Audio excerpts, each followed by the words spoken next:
Soberano Jesus, concede-nos a graça da sensibilidade diante do sofrimento do meu próximo, o sofrimento alheio.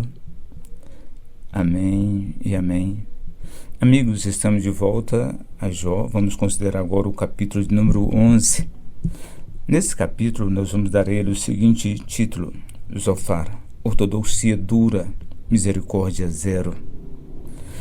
O que nós iremos aprender nesse capítulo? Nós iremos aprender a identificar quando palavras espirituais viram fardos. Nós iremos também entender como Zofar usa a doutrina para esmagar em vez de levantar. Doutrina é ensino, né? Se refere geralmente ao ensino bíblico, um ensino oficial, alguma coisa assim, né? Mas é mais aplicado no contexto que nós estamos tratando aqui, é o ensino bíblico, uma doutrina, um ensino, algo já sedimentado. Então, nós veremos aqui o contraste entre a grandeza de Deus e a dureza humana. Deus é grande, sim, mas o homem às vezes é insensível. Nós seremos aqui encorajados a lembrar que a verdadeira fé, ela corrige com amor, não com arrogância. Ela procura sempre levar esperança. Isso é muito importante. O tema, o que trata esse capítulo, nós veremos Zofar, o terceiro amigo de Jó. Ele fala pela primeira vez aqui. Ele acusa Jó de falar demais e de esconder pecado e exige arrependimento imediato. Embora diga verdades sobre Deus, verdades incríveis, ele aplica tudo de forma insensível e arrogante. E nisso está o erro aqui, o erro de Zofar. A título de introdução para esse capítulo, eu quero dizer o seguinte, que se Elifaz falou como um místico e Bildade como um tradicionalista, Zofar ele vai falar como um fanático. Ele não sugere, ele afirma. Para Zofar, Jó é uma questão de pecado oculto e ponto final. Para ele, Deus ainda deveria ter punido Jó mais gravemente, mais forte. Ele não entende, ele não sabe o que é chorar com os que choram. Exatamente, Jesus não ensinou isso. Ele diz chorar com os que choram, alegrar com os que se alegram. Ele não sabe o que é isso.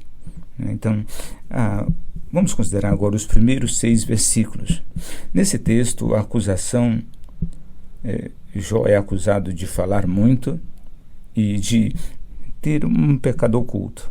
Isso é certo na opinião de Zofar. Porventura, ele diz no versículo 2, observe isso, porventura não se dará respostas à multidão de palavras? E o homem falador será justificado, ou seja, vai sair daqui como se fosse um justo? Então, Zofar, ele reclama de que Jó fala demais, versículo 2 e 3. Na sua visão, na visão de Zofar, isso é falta de temor. Então ele chega a dizer que se Deus falasse, ele mostraria a Jó os segredos da sabedoria e que o fariam ver que ele merece castigo. Versículos 5 e 6. Então nós vemos aqui Zofar, ele é alguém cru, frio e é uma ortodoxia, sem ternura. O que ele diz é correto, mas falta amor, falta misericórdia. Então, aqui, meus queridos amigos, nós vemos que a teologia correta torna-se veneno quando usada sem misericórdia. Deus não nos chamou para ser juízes impiedosos, mas para ser conselheiros compassivos. Somos chamados para isso. Lembre sempre dessa verdade. O discurso sobre a sabedoria e a grandeza de Deus, versículo 7 até o 12, ele diz: porventura alcançarás os caminhos de Deus? Ou chegarás à perfeição do Todo-Poderoso? Versículo 7. Então, Zofar lembra que Deus é insondável, né? Mais profundo do que o céu, né?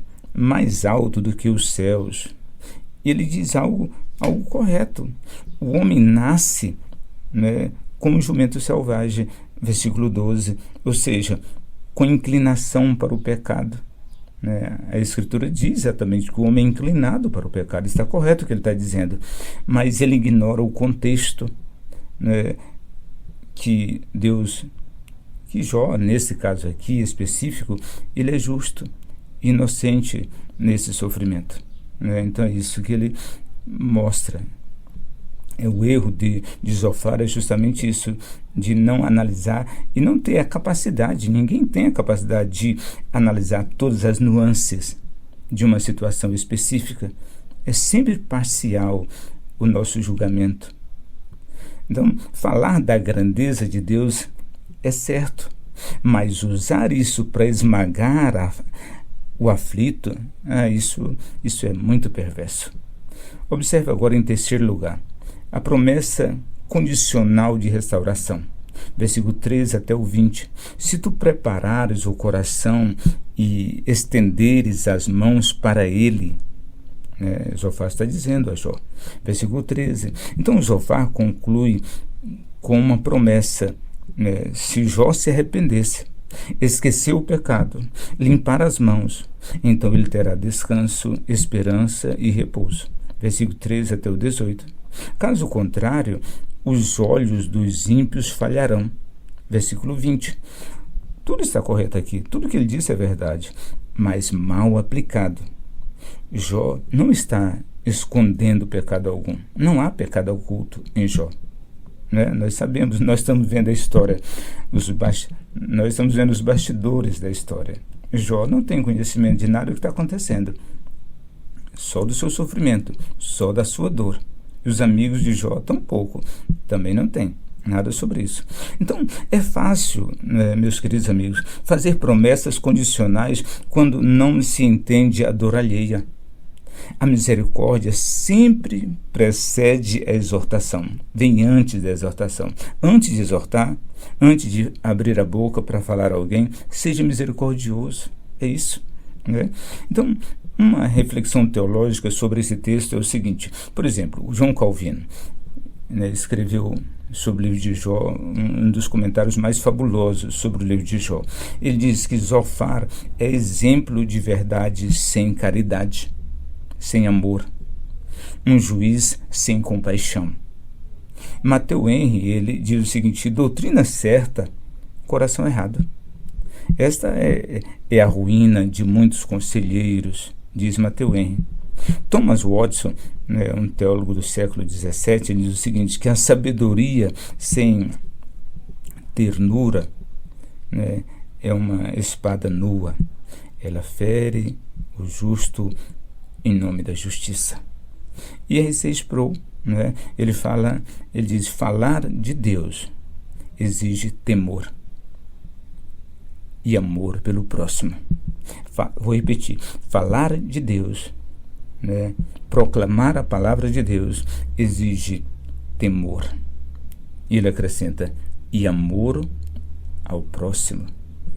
Então, vamos concluir isso dizendo o seguinte: Jó 11, ele nos faz um alerta. Quem conhece a grandeza de Deus deve ser o primeiro a dobrar os joelhos para consolar, não para esmagar. Está entendendo? Zofar fala bonito, mas fere profundamente. Que o Espírito Santo nos ensine a falar a verdade com graça e lágrima nos olhos. Que Deus nos ensine a fazer, Senhor da glória, nos ensina a falar a verdade com graça e misericórdia. Amém e amém. Que Deus abençoe a cada um de nós. Amém e amém. Amém. Amém.